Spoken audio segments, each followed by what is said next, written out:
மகாபாரதத்தின் 7வது பர்வம் துரோண பர்வம். பீஷ்மர் படுக்கையிலே படுத்ததால் கௌரவர்களின் தலைமை தளபதியாக துரோணர் ஆனார்.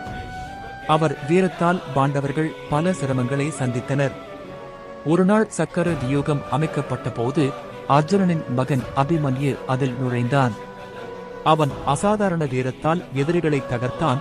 ஆனால் விதியின் விளைவாக கௌரவர்கள் அனைவரும் சேர்ந்து அவனைச் சூழ்ந்து கொன்றனர். அபிமன்யுவின் மரணம் அர்ஜுனனை கொந்தளிக்க வைத்தது.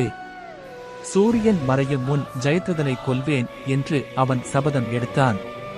கடும் போராட்டத்தில் கிருஷ்ணனின் உதவியால் அர்ஜுனன் தனது சபதத்தை நிறைவேற்றி ஜெயத்ரதனை அழித்தான். பின்னர் துரோணரையும் பாண்டவர்கள் வீழ்த்தினர். அசுவத்தாமா கொல்லப்பட்டான் என்ற யுதிஷ்டிரரின் வார்த்தையை நம்பி மனம் தளர்ந்த துரோணர் ஆயுதத்தை விட்டுவிட்டார். அப்போது கிருஷ்ணத்யும்னன் அவரை வதம் செய்தான். இவ்வாறு துரோண பர்வம் துயரமும் வீரமும் கலந்ததாக முடிகிறது.